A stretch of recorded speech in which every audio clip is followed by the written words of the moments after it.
Chris and Cash Show. Chris and Cash podcast. It is Friday, March 4th, 2016. Snowy one out there. The only day that is also in action. What do you mean by that? March 4th. Oh, there you go.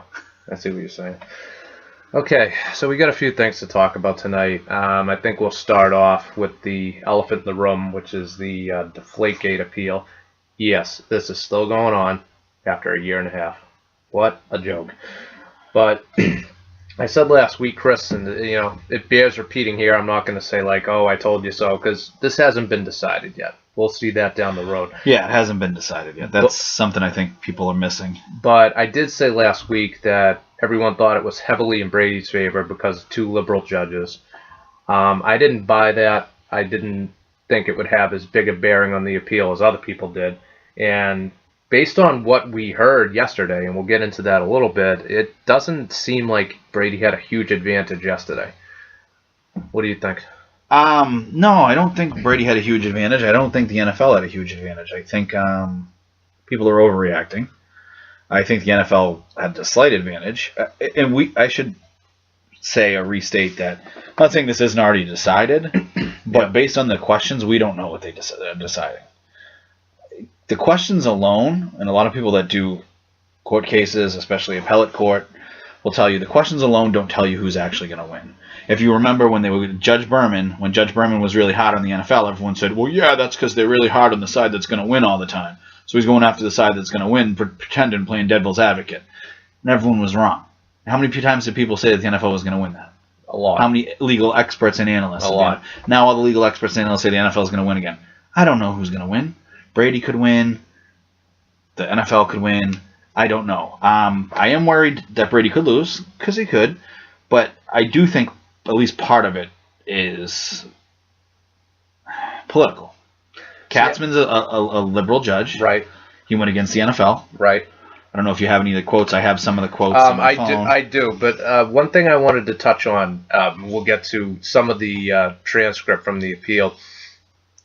I think Berman was being tough on the NFL, mostly last year, just to tell them, hey, your case isn't as strong as you think it is with Article 46, and I think he was trying to force a settlement. I think he didn't want to make a decision, and he was trying to get the two sides to come to a settlement. It didn't happen. Neither side would budge, so he was forced to make a decision. And the rumor was, back then, Brady was willing, if he got language in return, to take a one-game suspension. So I think Berman sort of saw that he was willing to bend a little bit. The NFL refused, and not that his ruling was wrong legally, but I think some of it was like, F you for being headstrong. I'm not, screw you. I think that was part of it. I don't think that was all of it. But no, I get that, but I don't know that. I mean, Katzman, who's a liberal judge again, was mostly against the NFL. Judge. Yep. Parker, who's the conservative W judge, George W. Pro NFL. So it looked like he was bashing the Brady side. Mm-hmm. And Judge Denny Chin was kind of in the middle. I mean, the only thing I don't understand, and this is not even to be racist. You really thought Chin was in the middle? Yeah, I thought Chin. You think so? I thought he bashed the NFL early. You didn't think he did? Yeah, he bashed Brady late. So that's called in the middle. Yeah. More so than any of the other judges. I would say Parker was the most one-sided against just Brady. Katzman was mostly against the NFL. And I'd say Chin was in the middle. Maybe it was 55-45. It was pretty close. Okay, what were you going to say of make it a racial issue? Yeah, this is not to say racial. I don't know if Denny Chin was trying to avoid a stereotype or what.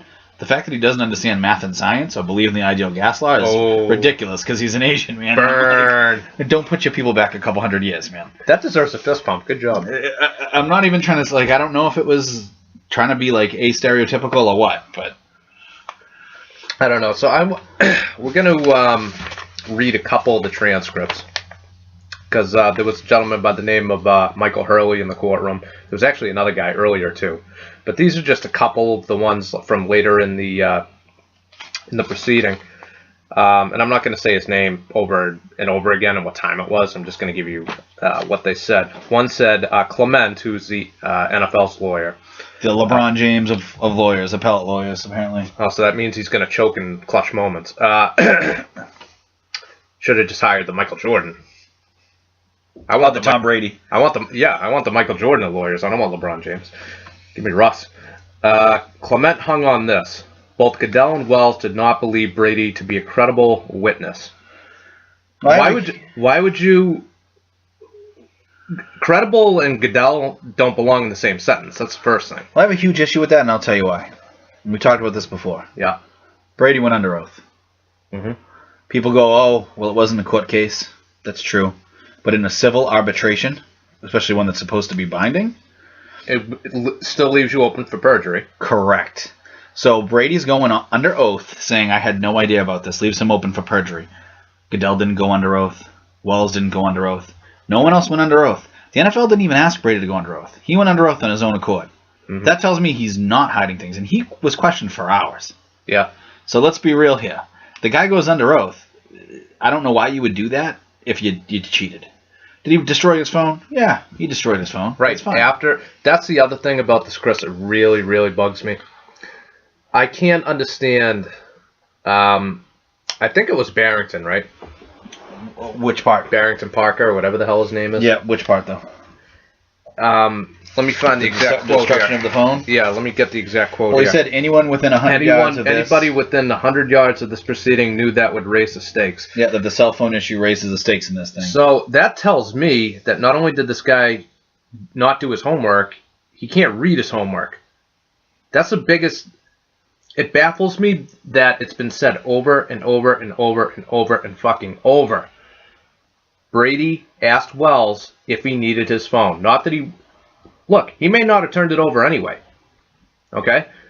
But they asked if he needed his phone. Brady's lawyer asked if they needed the phone. Wells is... I don't have the quote in front of me. I'll paraphrase. No, I don't need it. You keep the phone. And then he got a new phone the next week. And because he's a famous person, that's what a lot of them do. They destroy the phones and want things on there. The big issue I do have is supposedly, now I don't know if this is true or not, supposedly Brady hasn't destroyed his phone from before that phone, or his phone that he had after but replaced since. So that, according to what I've heard, now granted that was from Michael Felger, I don't know where he gets his information, and I don't really believe everything Michael Felger says, but that this is not Brady's normal MO. So then it does kind of stink if he's destroying. A lot of people hate Michael Felger, but he really doesn't have an axe to grind either way. I don't think he really needs. I mean, he has an axe to grind. I just don't think Felger is the be all and end all of truth telling. What do you think he has an axe to grind? He doesn't hate the Patriots. He doesn't love the Patriots. He's neutral.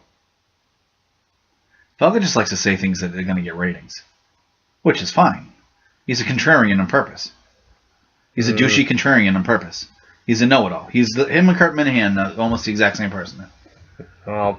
I still don't think he has an axe to grind there. So, but a couple of other things from the appeal. This is from. This is after Goodell and Wells didn't believe Brady to be a credible witness. However, Clement also reiterated many times that Brady lied about his conversations with Jastrzemski. Yet that's not true. It's in transcript.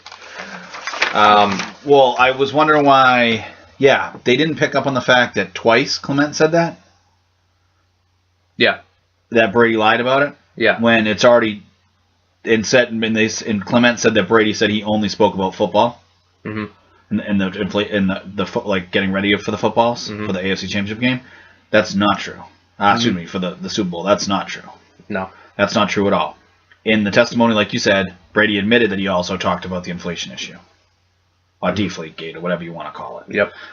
So the fact that none of the judges picked up on that, and that Kessler didn't either pick up on it himself or have a chance to argue against that, it really looks, that hurts. It really looks like these three judges went in blind. It looks like they didn't have any of the facts. Supposedly they've had a few months, because they were picked a long time ago, and they have all the information read. That's what confuses me. I read all this information. I know I'm on Tom Brady's side. I'm a Patriot guy, but I'm still trying to look at this logically. I read all this and said the NFL has no credible information. No. They have Dorito Dink texts, okay? And they have things that look like it could insinuate something. Mm-hmm. There's no real evidence. The guy takes a piss for 90 seconds or whatever it is. All right? I just went outside. I think I took a piss for 90 seconds. Was I deflating a bunch of footballs outside? No, it's too cold. Yeah, I don't need to deflate them. It's already cold out. You know what the funny thing is, too? I'm not even going to go out on a limb and say he didn't do it. He may have. But, A, it's not a big deal. It never was a big deal. The NFL didn't care about PSI into football for the previous 95 years of their existence. So that's a bunch of bullshit. And number two, you have no proof. Well, you may No have, proof. but listen, I hate people. I should say, I don't like how people hate to use this kind of reasoning. But yeah, logical reasoning says he didn't do this. He went under oath and said he didn't do it. On top of that, science backs him up that he didn't do it. And there's no actual physical evidence or anything that says that he did it or shows that they did it. Mm-hmm. So I don't understand where people are thinking that he did this from. I understand people hate Tom Brady. They hate the Patriots. They want to see them fry. I get that. I would feel the same way if it was Derek Jeter and the Yankees and some kind of scandal with him, okay? Mm-hmm. You know how I feel about Jeter. I don't really hate Jeter, but I dislike him highly. I only respect him because he actually does play the game to this right. day, I say that Kobe raped that woman. Of course he did. And you hate the Lakers and you hate Kobe. So, You know what, though? Like, he may or may not have. You rape gotta- that woman? Yeah. A lot of it, I don't know. Come on, she went upstairs to put it in my butt. He put it in her butt and she said rape. Usually when there's smoke, there's fire, though. It's hard for me with famous people, particularly. I'm not saying a But famous man. why was she going to stand trial and then all of a sudden she, drops? I don't know. I'm not saying a Do you famous know what man. that smells like? Here's $10 million. Go away. Or it smells like, oh shit, I really, I'm gonna lose this. I'll go away. Mm. I don't know. This is the thing. I'm not gonna say a famous man can't rape a woman. Mike Tyson did it. He's a free man. I don't know who, but I don't know if Mike Tyson did. I don't know if Tupac did. I don't know if he did. Tupac got sodomized on the dance club. But my point is, it's hard. It's hard for me to sit there and think that these famous guys have to rape a woman. Not that they can't, but that like these women are throwing themselves at them naked, Right. all over all the time, and so he's gonna literally try to have sex with one that's saying no. I don't know. The bigger the star, the bigger the target. That's why you never hear about, layman's people like raping someone, unless it's like local news. You know what I mean? No, right. I mean, So- it's not a big deal if someone rapes somebody in a layman. But Like if O.J. Simpson wasn't O.J. Simpson, that would have been just another run-of-the-mill murder case. correct. So And so there's run-of-the-mill rapes. Not that we want to call murders and rapes run-of-the-mill, but you guys understand what we're saying. It's only no. important. It's not a laughing matter. but Right, it's only important because it's right. a superstar. Mhm. But my point is, while some random guy's probably walking around Lynn right now trying to rape people, Mhm. he's like a 40-year-old bum or homeless man, probably, all like just a crazy Right. lunatic. Who cares? But Even like Michael Jackson. Like I personally, to this day, I still don't think that Michael Jackson tried to touch children, but that's a perception. Perception's reality. and see, I think Michael And Jackson may have. And It's hard. You It's know hard what to though? know. And I'm sure the guy had a very good heart, but he was a weirdo, and he would invite kids. He would dress up like Captain Crunch. He would invite kids to his house to like get cotton candy and go on rides. I mean, what the hell do you expect is going to happen? I think Bill Cosby did it. Probably did, Yeah. and it sucks. But What can you I'll do? never be able to eat Jello pudding pops the same. Never going to be the same. I still love Jello. It's not Jello's fault. All right, a couple of I other, love pudding. a couple other things in the transcript. Judges asked Kessler if he thought Goodell was out to get Brady. Kessler said Goodell was out to protect his investment in the Welsh report, which makes sense. You don't want to pay $5 million on a piece of shit, which is what he did anyway. They've spent about $20 million right now, the NFL. Yeah, and if they get the suspension to stick, he might be worth it. Because they wanted their pound of flesh. They already got the draft picks. They're not getting those back. I don't know why they don't go after him. I know exactly why they don't go after him. We've been over this ad nauseum. Another one, I found it remarkable that the NFL's lawyer was repeating what is a known lie on the record for the commissioner. The point wasn't challenged. I don't know what to tell you. I don't know. This whole appeal is supposed to be about Berman's decision and rule. Well, that's That's what I've already talked to you about. That's why I know you've been like a little on the ledge here, like, oh, like look at the evidence they're looking at. Look at how they're questioning everybody. I'm like, yes, but they're just questioning their arguments to see what their arguments are and to test them as judges themselves. You really think that's what's going on? That's what you're supposed to do as a judge. Yes. I'm not a lawyer, nor are you. So No, but that's what they're doing. Now, they have to go out and either agree with or disagree with what Berman ruled. But if they disagree with what Berman ruled, because it's an appeal, they're supposed to go through each point and knock it down. It's pretty tight. See, It's written well. that was the whole thing. Is like whether or not he did it or destroyed the phone or the text messages. Like all that is irrelevant. This appeal is all about is Can Berman's ruling stand? That's all this is about. Legally, does it stand? That's it. Why bring up the phone? And not only did you bring up the phone when there was no reason to, you're misinformed. Your information is wrong. Well, I think they're bringing up the phone because they're trying to say, Parker specifically, and possibly Chin, depending on which way he rules. I don't think Katzman's going against Brady. But they're trying to say that all it takes is majority. Destroying the phone puts it at a logical point where Goodell is an arbiter. I hate using that term because he wasn't an arbiter.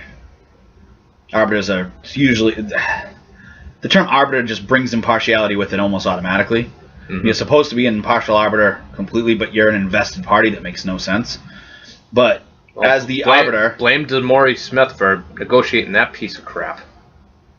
That's why there's going to be a lockout in 3 years. Good job, asshole. There probably will be, or there'll be a lot of things changed. But how can you sit there and be the arbiter in something that you're involved in? I know Troy Vincent was the one that passed down the judgment, quote unquote, originally. Everyone knows that Goodell Goodell went 2 doors down and said, "Here you go, bud, put this out." That's all he did. And now you're going to be the arbiter in the case? That's not okay. And that's why the only thing that they could say is, because if the cell phone is a big deal, is that Goodell could uphold this thinking, look, you destroyed your cell phone, so you obviously did something. After he was told that he did not need it. You don't have to sell me. You don't have to sell me. Berman said that. He was never. Well, that's my point. He was never informed that he could be penalized or disciplined for not. What is Berman's piece, about 40 pages? Yeah, more or less. It's really well written. Yep. So they're going to have to go through that and point by point dismember it. They have to dismember the whole thing. They can't just dismember half of it and go, and we're going to throw out the other half because we don't care. Pull it up right now. We'll read it and put everyone to sleep. No, we're not going to do that. I mean, I actually think for a legal piece it's well written. Yeah. That's just me. Well, you know what, though? The thing is, we're probably not going to get an answer on this for, 6 months? Depends. Depends how fast. The NFL's requesting before they started the regular season. Like I told you, it's normally 8, 10, 12 months at this level of appeals. However, like you said, the NFL asked for it to be done before the season. It's March. 6 months. Maybe it's done by July. Maybe August. I don't know. Now that gets me to where I want to talk. What I want to talk about next is what the Patriots should do. I've been writing a piece. What really sucks. Oh, by the way, go to www.gamesofinches.com to read Chris and myself. What really sucks is the piece that I wrote, I've been changing it and not finishing it because I've been short on time. Yep. I said that the Patriots should trade Garoppolo, which I talked about last week. Right. They should extend Brady, which guess what? They already did. Mm-hmm. They should restructure or cut Mayo. Well, he already retired. Mm-hmm. And they should possibly cut LaFell and Amendola. And they cut LaFell this week. So they cut LaFell and Chandler this Scott week. Chandler. Yep. But if I had put that out last week, I would look like a fucking premonition god. Yeah. Or 2 weeks ago before this all started, but that's neither here nor there. I mean, Tyler was talking shit to me saying, you got to pump this shit out, man. You got to get it out. The sports world changes. I'm like, I know. But it just sucks that everything I've been talking about and writing about then happened, and I'm like, but I knew that should happen. Yeah, it sucks, because I have a piece like all written, like the Warriors are going to win the NBA championship. Damn it. But truthfully, too late to put it out. Truthfully, though, Jimmy Garoppolo, they can't trade him right now. Because of the appeal? Yeah. I don't even... Unless they're going to pull in a veteran backup. What if they got, like, Flynn or something? They had Flynn last year. Yeah, is he still available? I don't know who the hell's available for quarterbacks. I thought Matt Castle was. They had Ryan Lindley for a while. Yeah, Ryan Lindley. Ooh, that's good. Like, the Patriots offense is not easy to learn. I mean, I guess you could say that could increase Jimmy G's value if he plays for 4 games. Well, this is another thing that we didn't get to. If these judges rule in the NFL's favor, doesn't Brady he gets to appeal the appeal, doesn't he? Brady gets to appeal. His 2 options for appeal, and he'll probably try both, is to appeal to the whole Second Circuit, which they'd probably deny it, or to appeal to the Supreme Court. They'd also probably deny it. Supreme Court's not going to do it unless it's something that is going to be precedent-setting or against precedent. heavily. I was under the impression that it would go back to Berman. It could go back to Berman for further review. No. They could make an outright. They could agree with it, uphold it. They could send it to Berman, back to Berman's court. They could send it to the whole Second Circuit themselves, if they disagreed that vehemently with each other, or they could overturn Berman's ruling themselves. All right. So there's multiple options that they can do as their little panel here. Then from there, Brady can appeal to the whole Second Circuit if he wants. Again, they probably won't take it because they don't really like doing that often. He could appeal to the Supreme Court. Most people saying the Supreme Court wouldn't take this case. I mean, we don't know that for a fact, but it's highly unlikely. No, like if they side with Brady and they uphold Berman's ruling, it's over, because I don't think the Supreme Court's going to waste their time. I don't think the Supreme Court will probably waste their time either way. Yeah, probably not. I mean, do we really need to talk about air pressure in footballs at the Supreme Court level? I'm incredulous that it's still going on, to be perfectly honest with you. And we're in federal court in the second level, the Court of Appeals. It never should have got here. Paul Tagliabue, I've said this before, Paul Tagliabue is a commissioner last year. He calls up the Patriots the day before the game. If you're doing something with the footballs, knock it off. We're going to test the balls. Done. Over. Nothing ever happens. That's how we handle things. Goodell wants to, like, ride in on a horse and be the sheriff and save the day. And Scotty, if anybody else is commissioner in the whole entire world, he's not anybody else, they're treating this better, handling this better than this. He's not a commissioner at this point. He's a fucking tyrant. This is tyranny. It's just so bad. I don't even have words to say anymore. What do you think the Patriots should do going forward right now? With Garoppolo or in general? In general. They got some cap space. They do have cap space. Roddy White's available. I don't know. Arian Foster's available. Arian Foster I wouldn't touch. Possibly trading Chandler Jones is a rumor. He's still under contract. The first thing I would do, they need a receiver. I don't know who's available. I know Roddy White's on the market now. I don't know who else is on the market. I haven't seen that list. But, they still got the Belichick has such a crappy track record drafting receivers. I think he scored on. He got Dion in the second round in 2002, and he got Gibbons.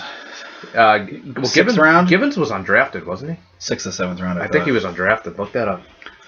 No, I think he was 6th or 7th round. We'll look it up right now. He got Edelman in the 7th round. You got to remember, though, is he got a lot of receivers by trading draft picks, which is almost the same thing. It's obviously not the exact same thing, but it's almost the same. Plus, too, like, a lot of those were back when he would trade down for more draft picks. He would trade out of the first round a lot.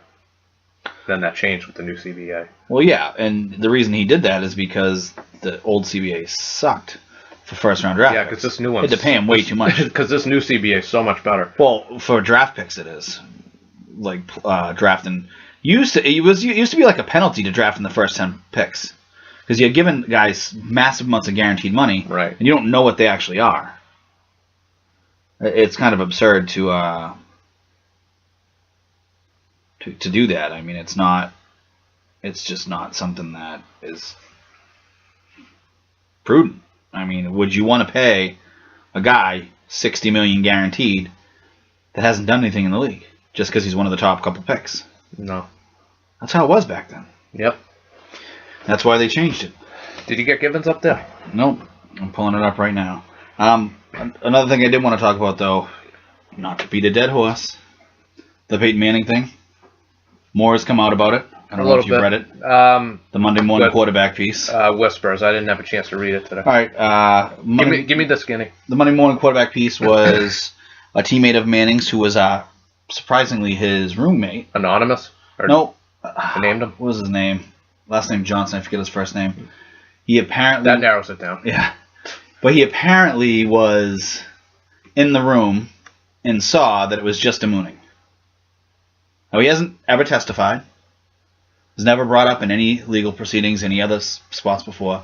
He literally was brought into contact with who wrote it? Kemco. Okay. For what's his name? For Peter King, for Monday Morning Quarterback. Manning's people put hit them in contact, and he gave him a nice little story that he was there and that it didn't happen that way, and Peyton didn't do anything but moon a cross-country guy, which was Peyton's story. Okay? However, I mean, that would be big for Peyton. It would make her look like a liar. It would kind of clean the air. But why would he be corroborating it now? 20 years later, correct. People, well, he was overseas in war, so apparently he thinks that you can't testify still when you can when you're overseas, by the way. You can still testify through video or something else, but they didn't disposition him. That's fine. But the problem is everyone else that was at the actual mooning, teabagging, whatever the hell you want to call it, are saying that guy wasn't there. Another actual teammate of Manning's is saying, listen, I'm not going to tell you I know what happened, because I guess he was in a room like right beyond, so he couldn't really see. He was like in a next door training room. He's like, but that guy wasn't there. The cross-country guy's like, that guy wasn't there. And she said, no one ever said he was there before. Again, there's no record of him being there. Peyton never mentioned him being there. None of that. So this is Archie and Peyton playing another game here. It's kind of disturbing. It really is that they're just feeding the media. Disturbing, but not surprising. No, but David Gibbons, 7th round pick, 253 overall in 2002. Okay, I thought he was undrafted. I knew he was drafted. Couldn't remember if it was 6th or 7th round. Super late, though. 7th round. He played great in big games, though. Yeah. But, like, think about it. Like, he drafted... Okay, so Dion was a stud. David Gibbons was a really good receiver. Drafted Bethel Johnson. Bethel was... crap. PK Sam. I thought he had a ton of potential, though. I thought it was fast as shit. Yeah.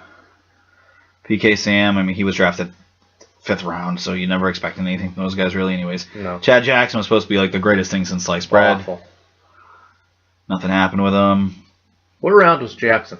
2nd round. 35th round. pick. Wow. 36, excuse me. Where did he go to Florida? Yep. Yep. Matthew Slater, 5th round, but he's just been a great special teamer. Yeah. Edelman in the 7th round. Mm-hmm. Brandon Tate in the 3rd round. Mm-hmm. He's still a good returner. Taylor Price in the 3rd round. Remember, he was going to be something special, too, according to Brady. Yep. Jeremy Ebert in the 7th. He's really just a special team draft pick. Then you got Dobson and Boyce in the 2nd and 4th. Mm-hmm. Jeremy Gallen at the end of the 7th. I'm surprised. That's it. He hasn't drafted as many wide receivers as you would think. Are you surprised that LaFell got cut and not Dobson? Yes and no. Why? LaFell brings more value to me to the team. However, not value in the Bill Belichick aspect. He's a better player, but he's not a better player for the money he's paid. If I'm not mistaken, LaFell's cap hit was like $4 million, and Dobson's is like $1 million something. Yeah. That's a big deal. I mean, you cut Dobson, you really don't save anything. So what's the point? Do you know what I mean? The guy shows flashes. I mean, the problem with LaFell is he had a great first year, correct? You'd get a very good first year. You'd give him LaFell with us. If by flashes with Dobson, I mean, like that Buffalo game. What, Dobson? Yeah, he was open the whole game because they had 8 guys on. I was at that game. Like, the Buffalo game. That's the one game. All right, I got. What do you have? Like 7 catches for 143 yards, something like that? No, it was a lot. No, he did well that game. He had a lot of catches. He didn't have like 70 catches or whatever. No, 7. I didn't say 70. Come on. I'm exaggerating. But he's drafted. He hasn't drafted that many wide receivers. I'm trying to find this. Hold on a second. 5, 6, 7, 8. Look at that. 9. Look at that picture. Single coverage. 10, 11, 12, 13. So he's drafted 13 wide receivers since Brady's been the starter, okay? Mm-hmm. 13 since 2000, okay? Yep. A lot of them at the end of the draft, in the late rounds. Mm-hmm. He's drafted a couple in the 2nd and 3rd round that haven't turned into anything, but he's had Deion Branch and Gibbons, so that's 2. Edelman. Those 2 hit. Edelman hit. Yep. Okay. I mean, I don't know what... Slater hit as like a special teamer. Right. Even though he's drafted as a receiver. I mean, I know that basically there's been a lot of quote-unquote misses, but, I mean, Chad Jackson sucked. Bethel Johnson was okay. I still remember those returns in the Indy game in 03. Oh, he just burned down the field, be wide open, and dropped. He had a huge he had a touchdown in the Tennessee game that year in the playoffs. The first drive of the game. Guys like Jeremy Gallen, I mean, he's probably a decent player, like a good pick, but he's a 7th rounder that you can't expect anything from that. I know he's a corner, not a receiver. Remember Raz-I Dowling? It's going to be like the next prime time. The problem was he's injured. Raz-I Dowling. Raz-I Dowling. He's injured all the time. Mm-hmm. I don't even think he's in the league anymore, is he? I don't believe he is. I think he's out of the league already. But that's going to happen. I mean, the thing is, it does suck that it happened to some of the picks. I mean, he's had, historically, I think he's even worse at drafting corners than he is at drafting wide receivers. Mm-hmm. He drafts a shit ton of corners. Like 3 or 4 years sometimes, it seems. Jonathan Wilhite was bad. Who else did he draft? Well, Darius Butler, but Butler became pretty good. Like he was terrible here. I'm trying to think of guys that he drafted. He drafted Brandon Merriweather, and I know he made a couple of Pro Bowls, and I know he was a safety and not a corner, but he sucked. I can't believe he's still in the league. Okay, he had 8 for 87 against Buffalo. Excuse me, 7 for 87. And it was 7. It was 7 was right. It wasn't 140 something. It was 87. All right. Yeah, that was a little big. I think you confused him with Gronk. Gronk smash. But I mean, he had a decent game. That seam pass up the middle to Gronk is uncoverable now at this point. The Gronk's uncoverable. Like that, even though they lost the AFC title game, that last drive for the touchdown was epic. That was a great drive. Gronk gets the Shaq treatment, dude. He really does. He gets abused and they don't call anything. And on that note, let's talk about Steph Curry. Okay. Let's go to Steph Curry. All right. So I can't understand the outrage with Oscar Robertson comments. I can and I can't. And here's what I mean. So I got a couple of quotes here from what Oscar said the other day about Curry, because he was asked about Curry. Now, you can see that I separated them by 2, right? Yeah. Okay. I'm going to read the first paragraph. Read them to me. From the Big O. Begin quote. If I've got a guy who's great shooting the ball outside, don't you want to extend your defense out a little bit? I just don't think coaches today in basketball understand the game of basketball. They don't know anything about defenses. They don't know what people are doing on the court. They talk about analytical basketball and stuff like that. They double-teamed me an awful lot during my career. I look at games today, and they'll start a defense at the foul line. When I played, they were picking you up when you got the ball inbounds. So it's a different strategy about playing defense. That first part right there is 100% accurate. Completely disagree. And I'll tell you why. Go ahead. Since the late 90s, defense is on an entirely different level than it was in any other point in basketball history. Entirely. Okay? They've changed the defensive game. The defensive help. I mean, guys like KG and the way that he boxes out orders, Duncan anchoring defenses, even if they're not playing exactly at the 5 or the low post. I mean, Duncan has a lot, but it's completely different team defense. The team defenses are astronomically better than they were back in the 60s and 70s and 80s. I'm sorry. It's the truth. It's the God's honest truth. Maybe some of the individual defense isn't as good, and you can't hand check, and you can't be as physical necessarily. Is defense you better? You can also zone now. Okay. Is defense better, or is offense worse? No, offense is better too. You think offense is better too? They shoot at higher percentages, and the defenses are more advanced. It's literally like saying, like, oh, the defensive schemes now in football are no good. It's like, no, their defensive schemes now are like 20 times more advanced than they were in the 70s, guys. Offense has grown, and so has defense. Both have evolved. So if Oscar wants to sit here and tell me, like, oh, yeah, back in my day, this is what they would have done. Okay. No, they wouldn't have, because people just ran up and down the freaking court, first of all. That's most of the game, was just running up and down the court. And at that rate, if Curry has to play by your rules, okay, and run up and down the court, well, he's just going to run halfway, shoot the ball, swish, and wait on defense. I don't understand. I completely disagree. Here's the second part here, and I think this is the part where the Big O drew the most criticism. He shot well because of what's going on in basketball today. In basketball today, it's almost like if you can dunk or make a three-point shot, you're the greatest thing since sliced bread. It's a little, butthurt, obviously, but he goes on to say, when I played years ago, if you shot a shot outside and hit it, the next time I'm going to be up on top of you. I'm going to pressure you with three-quarters, half-court defense, but now they don't do that. Modern-day teams run one play, maybe two plays. They've got high pick with the center, then the shooters run baseline trying to get open with blocks from the forwards. I mean, that's it. You don't see hardly any reverse plays at all, no double screens, no weak side, and whatnot. That's completely a lie. I don't agree with all of that. I don't agree with all of that. You watch the Celtics, right? All the time. Yep. You watch Brad Stevens' Celtics. Yep. You watch Doc Celtics. They had tons of plays. Now you can sit here and tell me that you don't like the plays that they run. You can sit here and tell me that you don't think that the plays are the way you would run them up or draw them up, Oscar. That's fine. First of all, number one, if he thinks he's so goddamn good, maybe he should try to be a coach. His ass wouldn't even be able to be a coach in this league. Probably ain't smart enough. Number one. Okay? Doc would run mental circles around this midget. Okay? Number two, that's completely absurd, what he's saying. What's going to happen in, especially today's day and age, without hand checking, but even if you put hand checking back in, okay, he's going to get up on Steph Curry, and Steph Curry's going to blow by his ass for a layup. All Wilt's going to come over, or whoever else is helping him on defense from the 60s, okay? And they're either going to foul Steph Curry, or they're going to leave their man open. And the way that basketball is today, he's going to dish off to a center, who's then going to dunk it. And yeah, why is the dunk and the three-point shot the most celebrated? Because dunks are the highest percentage shot, correct? By default, yeah. Okay, so no, I'm just making sure. And three-pointers are worth the most, correct? Yep. So if you shoot dunks, only dunks, like Shaq or Wilt, and your high percentage at threes, what are you being as a scorer? What, more efficient? Correct. So that's why you're celebrated. Efficiency is celebrated. Why? Because it's better.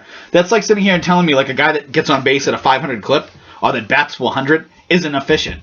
That's what he's saying. Like, I don't understand why guys that get on base at a 500 and bat 400 would be celebrated. Like, no. A guy that dunks all the time or can get a dunk all the time, like a Blake Griffin, that's great. Because guess what? Dunks are guaranteed 2 points almost. Very, very, very rarely miss dunks. One thing that I'm going to disagree with you on, though, is you made a point. I can't even remember what it was now. My memory's getting terrible. Well, I can't help you there. What about Oscar not being able to coach? I mean, they run plays. No, not that. Celtics run plays. Oh, Curry's going to drive to the lane. He's going to get fouled. He'd get fouled today. Would he get fouled in 1968? I don't know if he would. They could let him score. I don't know if he would. That's the point I'm trying to make. I mean, we're presuming... If Steph Curry played today in 1989 and he played the Detroit Pistons, Rick Mahorn would put him through the scorer's table. And they wouldn't call a flagrant 2. They'd probably just call a foul. Maybe. Depends how bad it was. I mean, it gets over-exaggerated a little bit, and I know that's a over-exaggeration right there, but it gets exaggerated slightly to the extreme that you could just go up and punch people in the face back then and it wasn't a flagrant. Kevin McHale clotheslined. I understand. That's like the one shining play. Kevin McHale clotheslined Kurt Rambis and wasn't fined, wasn't suspended. They called a foul. Understood. It wasn't a flagrant. Understood. What was Kurt Rambis doing? He was going in for a layup. Okay. No layup rule. All right. I missed the no layup rule. Well, then Steph Curry would be fouled when he blows by Oscar. You just admitted it. Yeah, but it depends on how egregious it is. I'm talking about hard fouls. People now are bigger, faster, stronger. Actually, I would disagree with the bigger. I think the game is smaller than ever. Look at what the Warriors are doing. It's all small ball. It's small ball. The center position is dying. The center position might be dead. It's on its last legs to some degree. The old school center position.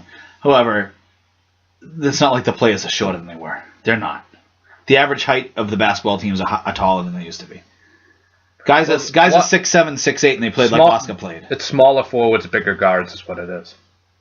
No, even the forwards are pretty big. Some of them, not all of them. Okay. KG was a forward. What was KG? 6'10"? KG is 7 feet. And Lysen says he's 6'12". 6'12", 7 feet. Yeah. That's why him and Duncan don't want to be known as 7-footers, okay? A guy like friggin' Durant's like a 6'10" friggin' string bean, whatever they want to put him at. I mean, he could play shooting guard if he had to, but play small forward, power forward, whatever. Okay? LeBron's 6'8". He plays small forward. A guy LeBron's size and strength and stuff playing in the 60s. LeBron could basically play the 1 through the 4. Yeah. Just because of his skill set. He could play the 1 through the 4 in the 60s, too. Probably. That's the problem I have with this, is Steph Curry is a master. He's a Jedi master. He shoots half-court shots and gets them in. I don't know how you're going to defend that in the 60s. No, but I don't... Go up and punch him in the face? I don't agree with everything that Oscar says, but one thing I do agree with him with, I know there You're would have been ba- twos in the 60s, by the way, but No, well, not only no, I'm not talking about the 3. He'd have that range back then. It'd only be worth 2. That's true, but that's fine. But it's like the game is just not physical anymore. It's not allowed to be physical. Back in the 80s and 70s and 80s, it was rugby. Now it's you breathe on him, it's a foul. I think that's the gist of what Oscar was saying, and it came across. His comments definitely came across as self-serving. In my day, it was better. So, but one thing I was gonna say is I think the reason this is a bigger deal is just because of Oscar's reputation and his personality. What I mean by that, if you read Bill Simmons' book, he actually saw Oscar Robertson in an airport one time. I think the story was, and he didn't go up to him because he thought he would just tell him to screw it, get out himself, of here. Yeah. Oscar does have that reputation of being a little bit of a curmudgeon. He's prickly. Yeah. And again, I'm sure the racial thing back when, and I can understand it. I mean, it was a terrible time, but he's not the only one who went through it. And that's not meant to be unsympathetic to what they went through, because I think it was terrible. I don't think it was right. But, Bill Russell went through those things. Russell probably went through it worse. Well, yeah. Especially with how much of an activist Bill Russell was. Not going to say worse, but, pretty bad. I mean, but every black athlete during that time, not even black athlete, black citizen had to go through that stuff. So I'm not excusing that. But, I mean, he's had a reputation of this before. I think when Magic broke his assist record in 90 or 91, he was salty. Critical. Yeah, a little bit. He's been salty, and that's what I told you. He gets salty, and a lot of these guys get salty when they're old-timers, only when someone's actually challenging their greatness. So when they see themselves get knocked down a peg is when they stop making comments like this, because they start questioning if they are actually better. He's questioning right now, today. While he goes to bed at night, he's probably staying awake going, oh my God, am I better than Steph Curry? Because he doesn't deep down know. And that's why he's saying things like that. That's why Jordan has to come out and speak about LeBron and stuff. Because even though Jordan's still number 1 to all of us, Jordan has to make sure to himself he's still number 1. Okay? And part of that's your ego's a little fragile, bud. Your ego's a little fragile. You have to go and keep knocking people down. I still don't think LeBron was as good as Jordan, but I don't either. But I know that the only reason that Jordan comes out and says stuff about LeBron is because he's scared that LeBron's actually close enough to almost reach up to where Jordan is. Jordan is kind of just from all accounts, a horrible human being, though. Yeah. I mean, he's not a good person. But I mean, it was the persona that he was just an aw shucks great guy. It's not unlike what they've been doing with Peyton the last 20 years. I'm not going to say Peyton's a horrible guy. I don't think he is. But, I mean, you could see over the last month or so, there's probably a dark side to him. There's a dark side to him and his family, him and Archie and the Peyton. First of all, Eli's probably the best one out of the group. And Eli, remember, Eli forced his way to a specific city. Oh, yeah. San Diego drafted him. He cried like a little girl until then. That's on Archie and Eli. Yeah. So that whole family, they get what they want and they push for what they want, and they have things come out in the media, they smear people. They do what they want. I mean, Peyton has his little aw shucks personality. I don't dislike Peyton. I could care less. No. For being aw shucks, but he's sitting there. He's a money whore, which is fine. But he's just marketing himself out there with all these commercials, and he's doing everything in the self-interest of Peyton. And did he probably smack his balls in this lady's face? Yeah, I don't know. Probably. Is it that big of a deal? It's not a huge deal to me. It's about the same as friggin' right. It's a big deal, but it isn't. It's like deflating footballs. Not that big a deal. Do you know what my problem is with that, though? If a girl friggin' takes her shirt down like this and throws her boobs in the guy's face, is anyone going to say that's sexual assault? Nobody is. Not unless you're either a guy that doesn't want it or you're gay or... if a girl... It is sexual assault, really. If a girl friggin' gets up in a chair and rubs her, beaver in your face, you're going to no one ever talks about that. It's such a double standard, I feel like. No one ever talks about a man getting raped. I'm sure a man's been raped by a woman before. No. I mean, dude, it does happen. But I remember, dude, I was at a strip club once, and the stripper literally took my hand and made my hand play with her vagina, and so then I was playing with it, and she literally stuck my fingers in her own vagina. So you were double-clicking her mouth. And my friend was like, dude, what are you doing? You can't touch them. I'm like, she's making me, dude. Don't get it twisted. And then she did it with somebody else later, so I was like, I fucking told you. Told you. Did you smell your fingers afterwards? No, I didn't smell my fingers. I went and washed my fingers. I almost burned them off with chemicals. Does anybody want to know? But the point is, things... It's just twisted. And that actually gets me into something else I want to talk about real quick. This goes right there. Go ahead. The double standard is there. Yep. For men and women. Mm-hmm. You can have female reporters in male locker rooms. The guys are walking out with their Johnsons hanging out. Yep. Okay? Yep. And it's fine. Are male reporters and male sports guys allowed to go into female locker rooms with their females naked? No. Why? But you know what? That's a double standard, Scotty. It is a double standard, but I can understand why it's in that sense. I'm not talking. Now, why is that? I don't know. They're more delicate. They're more sensitive. I have no idea. Okay, so they're supposed to be delicate and sensitive, and we're supposed to treat them different. Like, you got to put the seat down. Why can't I say no? You always put the seat up. It's the same difference, dude. I never put the seat. But I mean, the seat goes up and down the same way, correct? Yeah. It's the same amount of effort either way.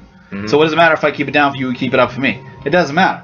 My whole point is it's a double standard, and that gets me to Jess Moran. Before we get into Jess Moran, a couple questions. Okay. Yes or no? Do you agree that Oscar's reputation as being a little salty had something to do with the public outrage? A little bit. Because Kareem actually backed Oscar, and I know they were teammates and they're close and all that. He actually said, like, yeah, Oscar's right. Kareem loves Oscar because Oscar was like his big brother coming into the league. Okay, so take Oscar out of it for a minute. If Magic Johnson says this, and we all love Magic, everyone loves to smile, and like people are still taking it like this. No, maybe not as bad. Maybe not as bad. It's but no, not. I don't think the outrage. No, is and you know what? nearly as bad. It's been a lot of. It's been more than just Oscar talking about the Golden State Warriors. And now, why is that, Scotty? Again, because they're winning. Now, this is the Patriots all over again. What happened when you stopped off in Chicago? Oh, and that guy's worried, right? All those Bulls fans are worried. So everyone's worried. Yeah. That Steph Curry's going to bypass them in the fast lane. That the Warriors are going to win 76 games, win a championship. They're going to be the greatest thing ever. So everyone has to, again, detract from them. Oh, but they wouldn't have done that in my day. You can't say that because you don't know that. Oh, dude, I still don't think Steph Curry is as good as Larry Bird. I don't think he's ever going to be as good as Larry Bird. You know what I mean? I'll get into that right now. Okay? Steph Curry. Okay? He's having the greatest offensive season ever. Ever. Bar none. Shut it down. It's fair. I mean, if you don't believe me, he's shooting 48% from three. Yeah. I don't even want to get into the numbers what we looked up earlier. 52 from regular, just field goal percentage. He's 47, 48 from three. He was 46.7 or something. You could probably look up his stats, but Michael had a couple of seasons late in the 80s where he was averaging 35, 7, and 7. No, but I looked up 4 players based on advanced metrics, okay? I looked up Curry. Yeah. Jordan. Mm-hmm. Wilt. Mm-hmm. And Kareem. Okay. The 4 greatest offensive forces the league has ever seen. What about Maravich? Pete Maravich didn't, but he doesn't have. He had some great seasons. Pistol Pete, incredible. It's not on that level. I'm not saying he's not great. I mean, Larry Bird, great. Not on that level offensively alone. So those are your top 4? This is offensive, okay? So I looked up the guys that I know have the best advanced stats offensively. It's those 3 guys and this season from Curry. So you're in advanced stats way more than I am. I understand. So Oscar would be mad at me. No, but I'm going to hear you out. Oscar would be mad at me. Go ahead. You have the floor. Curry this season alone, okay? Sure. Just this season, has a PER of 32.8. Mm-hmm. It's a player efficiency rating. That's better than Wilt's best, MJ's best, and Kareem's best. What was Michael's best? What are his numbers? 31.7. And Wilt has the highest ever at a 31.8. So he's going to beat him by a whole point. And let me tell you, the higher you get, it actually becomes really hard to continue to get any higher. Yeah, there's still 20 games left. He could cool off. I understand that. I understand that. And so, but what was Kareem's best? 29.9. Kareem never cracked 30? Nope. That's hard. That's hard to believe. Well, what year was that? I understand. 71-72. That was an MVP season. It was 62-6. MVP yes, he was MVP. Yeah. 62-63 for Wilt. And it was 87-88 for MJ, like you said. That was his first MVP season. Late 80s. Okay, so what were Michael's? Do we got those Michael stats up here from the late 80s? We can look them up. Yeah, I mean he was like 30. The year. You got Wilt's stats up there right now. Yeah, go back. The year that he actually played point guard a lot. Michael's right. Okay, there we go. We got Michael's stats up here. I'm gonna go to it because people are gonna find. I'm not gonna focus on per. I'm just gonna go by the numbers. No. Raw numbers, which is fine. This thing is so slow. No, that's fine. So don't worry, I got it. That's playoffs. No, I got it. We know who's beast in playoffs. We don't need to look at that. He's beast always, but okay. Okay, ready? Except when he was playing the Celtics, he was 0-6 in the playoffs. So I'm gonna read this to you guys, okay? That's per 36. Oh, this is what per 36. It's like, why isn't that over 8? No, do it this way. Hold on. Oh, that's not working. Okay. Let's see. There's a okay. Stop there. Yeah, this is the one I want to read. You ready? In 88. No, 87, 88. No, that's 88, 89. All right, so 88, which was an 88, 89. Is that the season you're talking about? There's a different season. Okay. But still 32.5 points per game, 8 rebounds a game, 8 assists a game. He ended up that almost 3 steals. Right. Just shy of 3 steals. He ended up playing point guard at the end of that season. Was ridiculous. Mm-hmm. Absolutely. If we went through the game log, he was like, he'd be like 13 assists. 11 and 13 assists or something. Like 11 rebounds. It was ridiculous. He was destroying people. He actually should have been a point guard. He was that freaking good. He was magic when Larry combined. The thing with Michael, he was 6'6" shooting guard. He's the best shooting guard ever, and no one's close. Like Kobe would probably be your number 2, and he's like way down here. Oh yeah, it's not even close. Michael was an extremely underrated rebounder. Yeah, he was always 6'7" a game. Up until his late career, yeah. Even his last year in 03, 6.1. He's 40 years old. He only cracked 7 once, technically. He had that 8 this season that we're looking at. Yeah, but he had a bunch that were right there. 6.7, 6.9. Yeah. I get that. But so that's his 87, 88 season. But the point I wanted to make with Michael, though, if you go to his MVP season in 88, he averaged, the all-around numbers weren't as good. He averaged, third year in the league, 86, 87, 37.1, then 35, then 32.5. So his scoring actually dipped, but the rest of his game increased. 5.2 rebounds, 5.5, 8, then 4.6, 5.9, 8. I want to note it, too, the pace of play started to slow down. So it's going to look natural anyways. Well, that's, okay. We always tell you about the pace of play. That does matter for scoring. Okay, that's part of it, but I just want people to know that he's averaging 35 points a game. In my opinion, 1988 was a better league than it is now. Okay, you can disagree with me if you want. I still think the 80s was the golden age of basketball. I think that's the best era ever. Even though the 70s, I actually think the 60s are way more competitive than you do. But, no, I that's not what I'm saying. I tell you that it's a completely different. And the game is probably better now than it was 20 years ago. Maybe a little bit. It's hard to say that. Maybe a little. It's always hard. A smidge. The mid 90s were a bad time. Mid 90s, I think the game is actually a little bit better with the European Revolution because there's been some really good European players coming over here. You got Manu Ginobili, Dirk. He's Argentinian. Gasol. You know what I mean. Dude, the non-Americans. You're European. But Boris Diaw, Tony Parker. Yeah, there's a lot. Steve Nash, technically he's South African, Canadian, however you want to look at him. He's Canadian. Oh, he's kind of both, but you got a lot of foreign players. Yeah. Leandro Barbosa is foreign. Good career. Yeah. I can't even think of a lot of the other ones. I know a ton of them, but get back to your advanced stats. Oh, so he beats them all in per. Okay. Mm-hmm. His win shares per 48, which this is a stat that gives you literally how many win shares a guy contributes if he played 48 minutes. Mm-hmm. Okay. He's at a 0.337, so he produces 0.337 wins every 48 minutes. Michael's best is 0.321. That's in a different year, by the way, 90-91. That was the championship year. That was the Bulls' first championship. Wilt's best is 0.325. That was 63-64. The Warriors went to the finals that year. And Kareem's best is .340, so he's slightly better. That was his 71-72. Okay. So his same season for his best per. Okay? But a .337 is absurd. Anything above 3 is absurd. Put it this way, a guy like KG never even got above 0.3. You're producing 0.3 wins alone by just playing 48 minutes. That means if no one played with you kind of thing. Like, oh, your contribution is... So it's insane. His BPM, which is box score plus minus. Now, it's not just...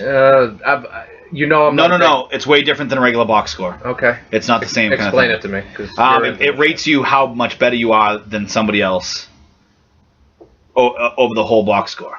Okay. Okay, advanced. And it's not just a box score based on, like, where you have plus minus for that game. It's not a box plus minus adjusted, okay, based on the players you're playing with, which they have that as well. It's literally like your overall advanced statistics, how much better you are than someone throughout the whole box score. So to 13.2. I know that doesn't mean anything. That's the best ever. Ever. Mm-hmm. The best ever that I've seen before this is a 12.6 by Michael Jordan in 88-89, which is the season we just talked about. Mm-hmm. Where he was playing point with guard the 32, 8, and 8. Yep. Okay? They don't have that for Wilt because the stat didn't exist when Wilt played. The best for Kareem was a 10.8 and 76, 77. Okay? Mm-hmm. That's insane. Like, if you see someone at over an 8, over a 9, they're, like, phenomenal. See, and this is where I think Oscar is, like, and I have respect for Oscar and his opinion. Even I agree with some of it, not all of it. This is where I think he's missing the boat on it. I'm just enjoying watching it. Like, I know it's a different era. I know there's no hand checking. But he's exciting to watch. Yeah. And what he's doing is... He makes you want to watch basketball. He makes you want to play basketball. He's getting me back into basketball. Yeah. Because you know how much I love the NBA when I was a kid. He's easy to root for. Yeah, he seems like a good kid. I mean, he doesn't act like an asshole. No, he's not a jackass. So he's not sour. He's just he comes from a basketball family. His old man could play. Yeah, his old man was a good player. That was a great shooter. Yeah. So I mean, he's just. Listen, I'm not going to sit here and tell you that advanced stats mean everything, but the stats that they have now, advanced stats wise, they don't tell you who's the best player. They just confirm and reaffirm who the best players are. Like I said, the 3 best players advanced stats-wise overall for their careers, offensively really, MJ, Kareem, and Wilt. Well, guess what? I could have told you that without friggin' looking at advanced stats. They were the 3 best offensive players pretty much ever.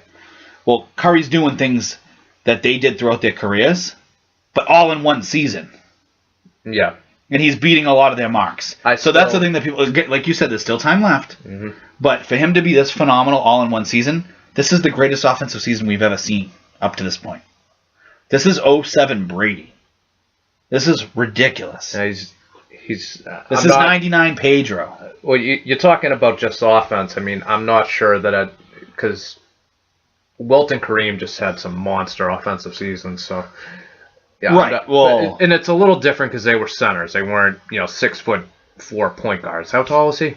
6'4"? I think he's 6'4", yeah. 6'3", 6'4". Yeah. It might be 6'3", actually. But all of these things rate offense and defense, really. I mean, almost every stat favors offense more heavily than defense. But, yeah. I mean, we could look at specific defensive numbers. Defensively, I mean, he's actually a slight negative on the defensive end. Well, no one ever said he was an all-world defender. No, he's not. You know what the funny thing was? Prior to last year, he really was having trouble staying healthy. He was having problems with his ankles constantly. Well, the year before last year, he actually took a big leap forward and started to actually score and become a good player. Became an all-star finally. And then last year, he was phenomenal. Won the MVP. Had like a normal-type MVP season. Mm-hmm. And this year, he's having an otherworldly season. Yeah, the MVP is over. And he's really, really improved his game. Like, because I remember when he came into the league, I would say, like, yeah, he can shoot, but that's all he can do. He's a really good passer. No one talks about his passing. No one talks about his passing.